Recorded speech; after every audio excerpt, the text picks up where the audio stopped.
नमस्कार, hornbill TV देख रहे हैं आप। मैं हूं आपके साथ विशाल गर्ग। बड़ी खबर का रुख करेंगे। कांग्रेस प्रत्याशी मनोज रावत आज करेंगे नामांकन। ऊखीमठ तहसील में करेंगे नामांकन।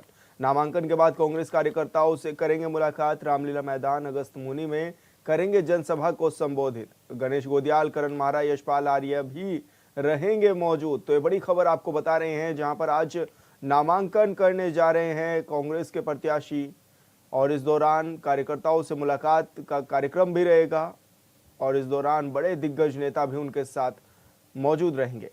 तो मनोज रावत आज नामांकन करेंगे और इसी के साथ एक जनसभा को भी संबोधित करेंगे और साथ ही कांग्रेस के दिग्गज नेता भी इस दौरान मौजूद रहेंगे। गणेश गोदियाल, करण मारा, यशपाल आर्या इस दौरान मौजूद रहने वाले हैं।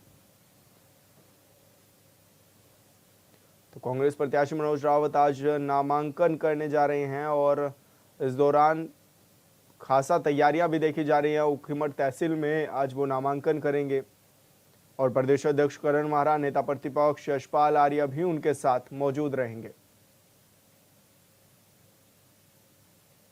और नामांकन के बाद कार्यकर्ताओं से मुलाकात का भी कार्यक्रम रखा गया है। रामलीला मैदान अगस्त मुनि में जनसभा को संबोधित भी करेंगे मनोज रावत और इस दौरान कांग्रेस के दिग्गज नेता भी उनके साथ मौजूद रहने वाले हैं। उत्तराखंड में प्राकृतिक आपदाएं कहर बनकर टूटती हैं। सरकारें आती जाती रही, लेकिन कोई भी सरकार ठोस रणनीति नहीं बना पाई। लेकिन इस बार धामी सरकार ने अधिकारियों के साथ जो मास्टर प्लान तैयार किया वो काफी हद तक सफल रहा। इस बार प्राकृतिक आपदाओं की वजह से उत्तराखंड में जनहानि के ग्राफ में कमी भी आई है। जहां जहां आपदा से नुकसान हुआ उनकी भी सरकार भरपाई में लगी हुई है। इसी को लेकर राज्य मंत्री विनय रोहेला कुमाऊं दौरे पर निकले, जहां उन्होंने अधिकारियों के साथ बैठक कर आपदाओं जैसे बिंदुओं पर चर्चा की। साथ ही क्षेत्रवासियों की समस्याओं को भी उन्होंने सुना है।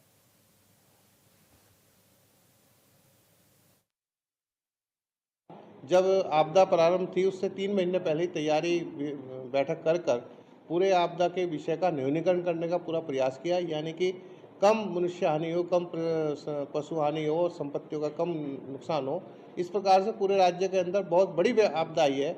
उस आपदा के क्षेत्र में आपने टिहरी जिले के अंतर्गत घनसाली क्षेत्र में लगातार 2 बार वो बादल फटे, केदारनाथ जी के अंदर 2 बार बादल फटा। इसी प्रकार से जो है चंपावत में बहुत पानी की 3 गुनी मात्रा में पानी है, नदियों के अंदर आया, डिस्चार्ज बहुत रहा।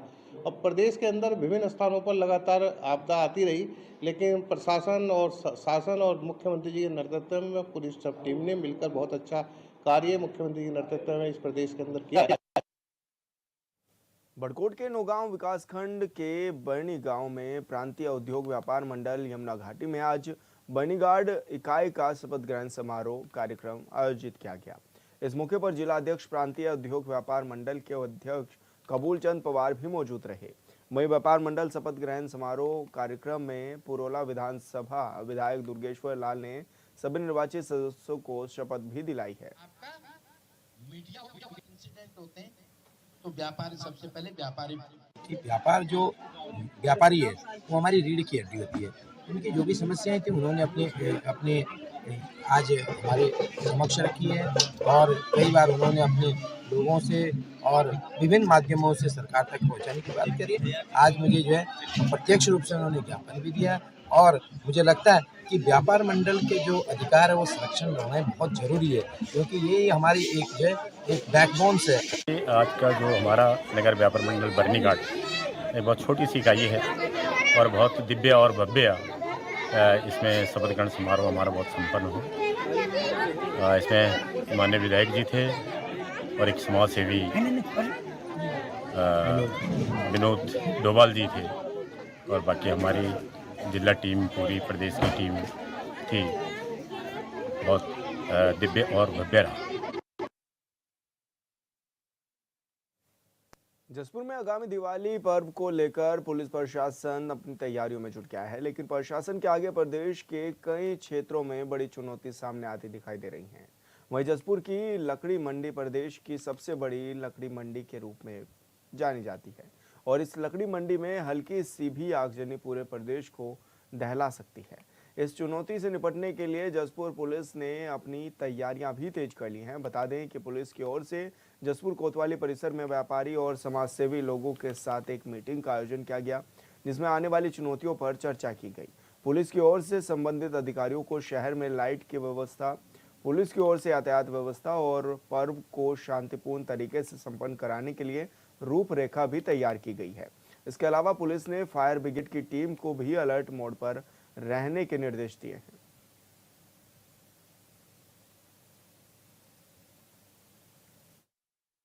हर वर्ष की तरह इस बार भी दिवाली का त्यौहार है और लगातार हर साल जो है बाज़ार में भीड़ बढ़ती जा रही है। तो इस संबंध में आज हमने व्यापार मंडल के लिए और अमन चैन के जितने भी सदस्य हैं उनको यहाँ हमने बुलाया, उनसे पुरानी समस्या सुनी भी कि यहाँ क्या मेन समस्या है। तो उन्होंने बताया भाई एक तो लाइट, ये सब बताया जहाँ जहाँ लाइट ख़राब है, पोल में लाइट नहीं है वो देख लेंगे, और जहाँ बाज़ार में तो ई रिक्शा की वजह से जहाँ यातायात बाधित होता है, जाम हो जाता है, तो ई रिक्शाओं को भी जो है इस त्यौहार तक अंदर आने के लिए अनुमति नहीं दी जाएगी। तीसरा जो है इन्होंने कहा जहाँ पटाखे की दुकान लगेंगी वहाँ हमारे परमानेंट 3 दिन वहाँ हमारी फायर ब्रिगेड गाड़ी रहेगी। अल्मोड़ा में मुखबिर की सूचना पर वन विभाग की टीम ने बिना नंबर के वाहन की तलाशी ली, जिसमें वन विभाग की टीम के हाथ 246 टीन अवैध लीसा लगा है।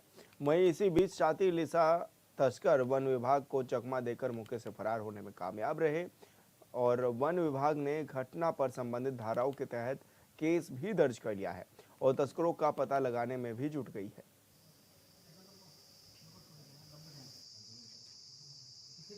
दनिया क्षेत्र से एक फ़ोन आया मुखबिर का कि एक बिना नंबर का वाहन लीसा ले जा रहा है।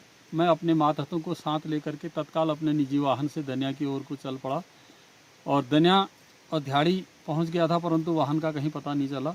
मैंने तत्काल मुखबिर को से संपर्क किया तो मुखबिर द्वारा बताया गया कि हो सकता है वो मेन रोड में ही साइड को जो रोड कटी हैं उन रोडों को चला गया हो।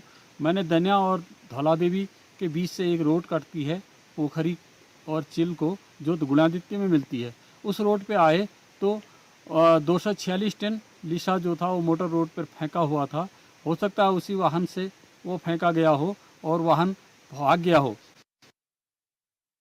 छात्र संघ चुनाव महाविद्यालयों में एक महत्वपूर्ण प्रक्रिया होती है, लेकिन उत्तराखंड में इस बार छात्र संघ चुनाव नहीं होंगे।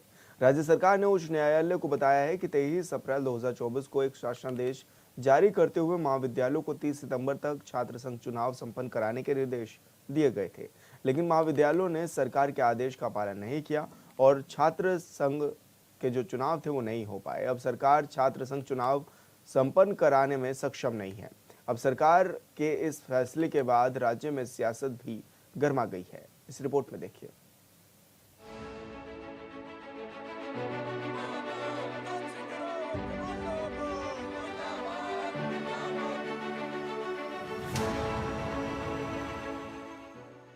लिंक 2 कंपनी की रिपोर्ट के अनुसार महाविद्यालयों में प्रवेश प्रक्रिया संपन्न होने के 8 सप्ताह के भीतर छात्र संघ चुनाव संपन्न हो जाने थे, लेकिन इस वर्ष उत्तराखंड में छात्र संघ चुनाव नहीं हो रहा है, जिससे छात्र नेताओं में आक्रोश है।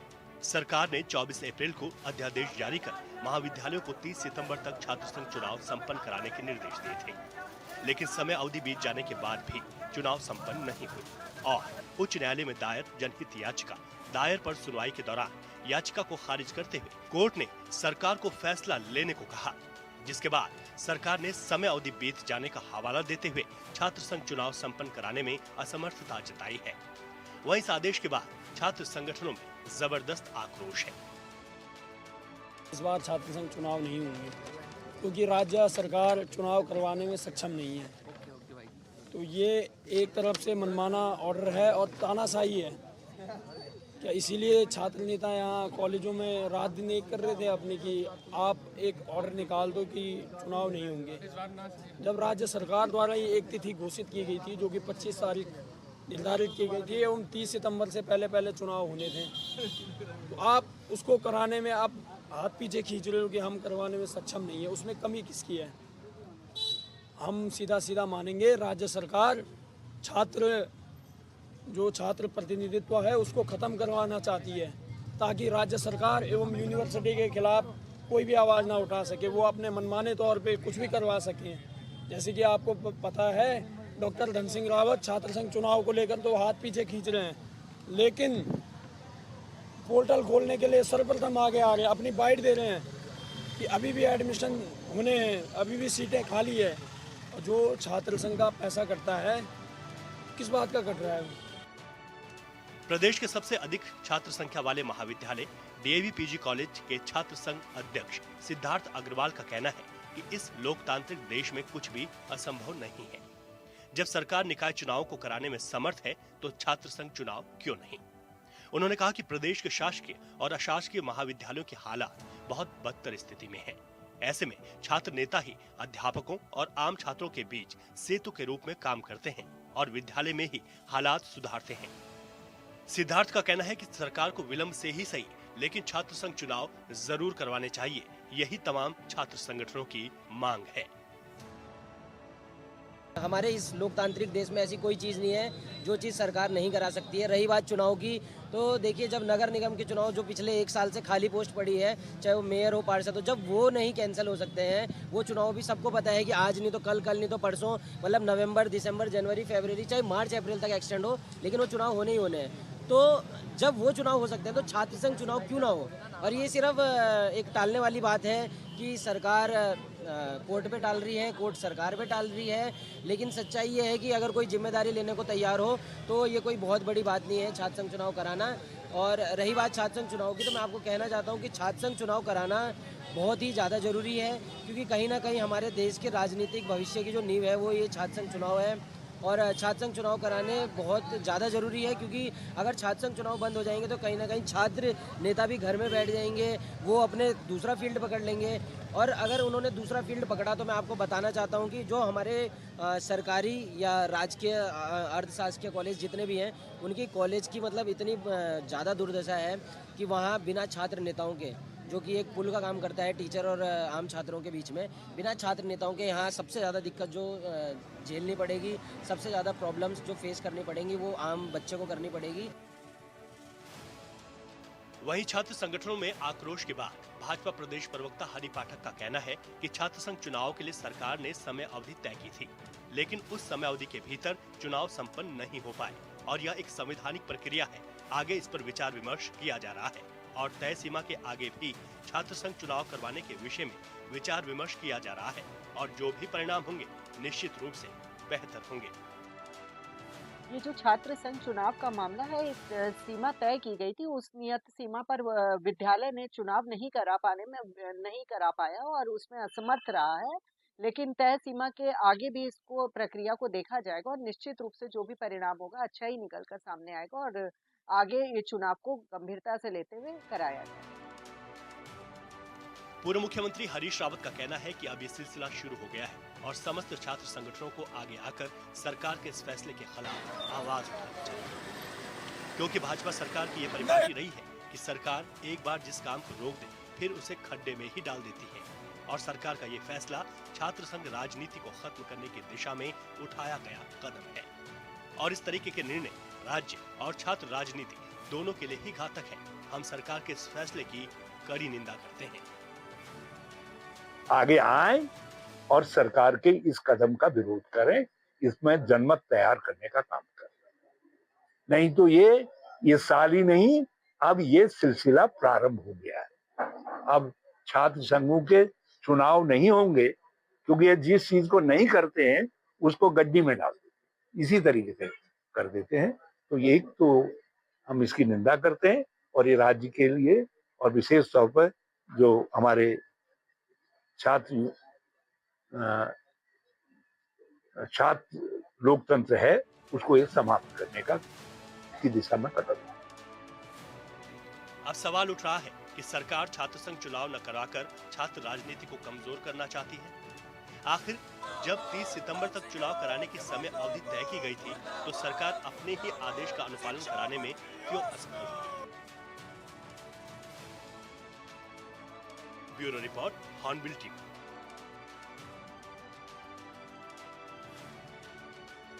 देहरादून में आयोजित उत्तराखंड ग्लोबल इन्वेस्टर समिट 2022 में 3.5 लाख करोड़ रुपए से ज्यादा के एमओयू पर हस्ताक्षर हुए थे और इन हस्ताक्षर के बाद इसमें कई हजार करोड़ रुपए की ग्राउंडिंग भी हो चुकी है और बाकी पर तेजी से काम जारी है।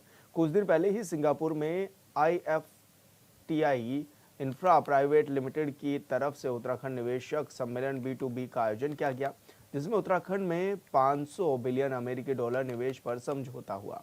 इन पैसों से मेट्रो और रोपवे का निर्माण कार्य किया जाएगा और सरकार की इस पहल से अब सरकार भी गदगद नजर आ रही है।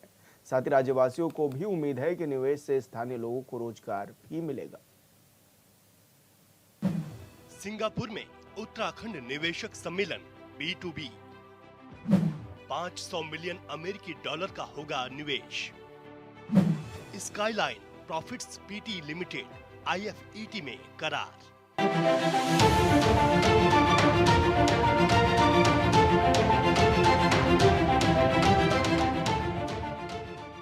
IFET global ventures private limited की तरफ से सिंगापुर में उत्तराखंड निवेशक शिखर सम्मेलन B2B का आयोजन किया गया, जिसमें उत्तराखंड में मेट्रो रेल, PRT, रोपवे के लिए IFET के साथ 500 मिलियन अमेरिकी डॉलर के समझौते पर हस्ताक्षर किए गए हैं।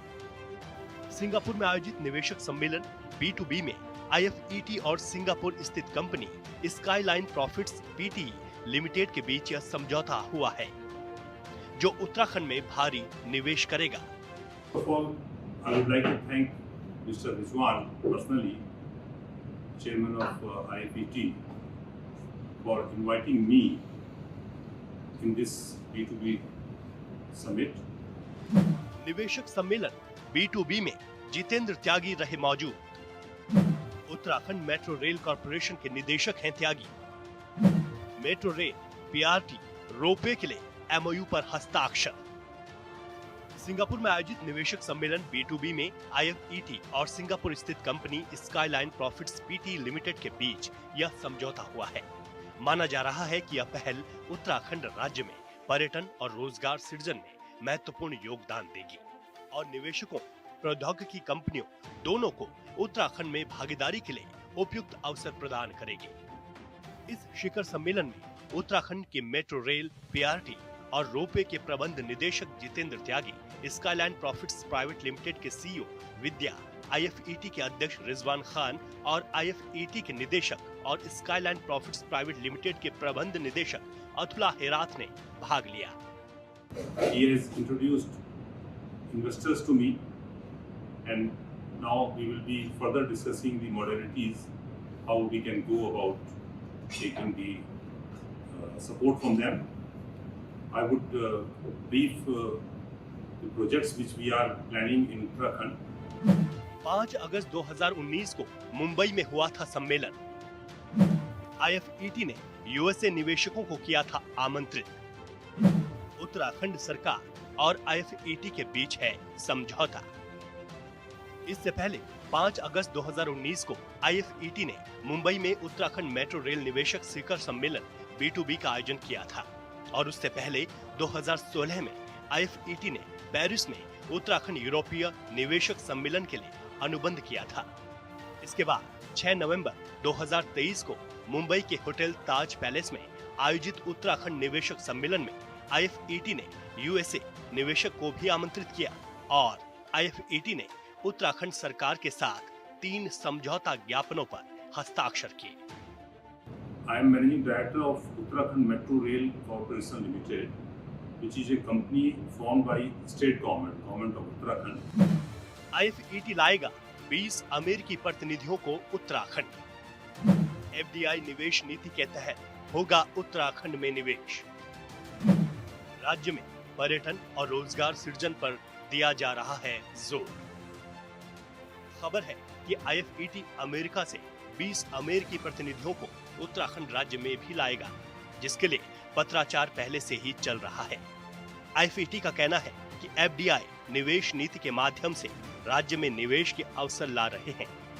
राज्य में पर्यटन और रोजगार सृजन को लेकर सरकार लगातार कोशिश कर रही है, जिसमें सरकार को सफलता भी हाथ लगी है। Mr.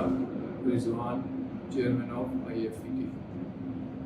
This summit is no doubt a very important summit for the development and the growth of not only one state, from all the state, it will be an indication that yes, there is someone to support these financial projects of the government of India. All the IFT members, including the chairman of IFT, Mr. Rizwan. First of all, I would like to thanks to IFT for giving us this opportunity to associate with this summit. Before I go further, I would like to just tell you something about Ascender Railway Solutions Limited. IFET का क्या है काम? IFET infra private limited Mumbai में पंजीकृत है, जिसका corporate कार्यालय दिल्ली में और प्रधान कार्यालय मुंबई में है।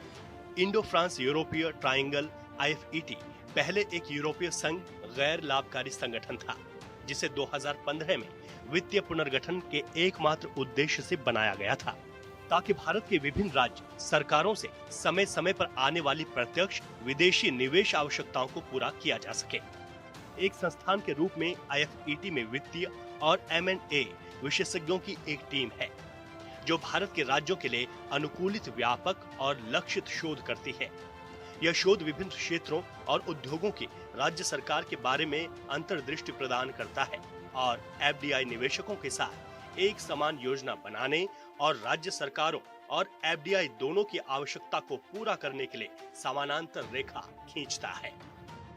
Honorable Managing Director, Uttarakhand Metro Rail Project, Ropeway, PRT, Mr. Jitendra Tyagi, and our respective investors, their mandate holders, all directors of IFET, organizers of this summit, and my dear guest. I, Rizwan Khan, Chairman of IFET, welcome you all in this B2B Investor Summit. IFET, a company registered Mumbai, having its corporate office in USA, known as IFET Indo-France European Training, was first a European Union non-profit organization registered in Paris, which was formed in 2015 with the sole purpose of bringing foreign direct investment (FDI) and technologies for the state government of India. IFET is working under the Margdarshan Anusar guidelines of our beloved and Honorable Prime Minister of India, Shri Narendra Modi ji. We would like to inform you that IFET is a bridge between Indian state governments and investors across Europe, Singapore, Malaysia, Gulf, UAE, USA, along with venture capitalists and FDIs.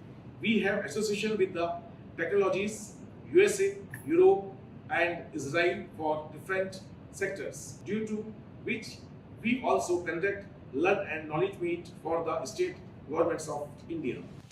Uttarakhand global investor summit 2023 के दौरान अलग अलग कंपनियों के साथ 3.5 लाख करोड़ रुपए से ज्यादा के MOU पर हस्ताक्षर हुए थे, जिसमें 85,000 करोड़ से ज्यादा के निवेश करार धरातल पर उतर चुके हैं और IFET सहित कई अन्य कंपनियां उत्तराखंड में मेट्रो रेल, PRT, रोपवे पर निवेश करने वाली हैं, जिसके लिए आने वाले दिनों में IFET अमेरिका से 20 अमेरिकी प्रतिनिधियों को लेकर उत्तराखंड आएगी। कुल मिलाकर यह है कि ग्लोबल इन्वेस्टर समिट के समय में कंपनियों के साथ हुए MOU साइन का असर दिखने वाला है। अगर उत्तराखंड जैसे प्रदेश में मेट्रो और रोपवे का निर्माण होता है तो इसमें कोई शक नहीं है कि राज्य की तस्वीर बदलने के साथ ही हजारों लोगों को रोजगार मिलेगा। Bureau report, hornbill TV.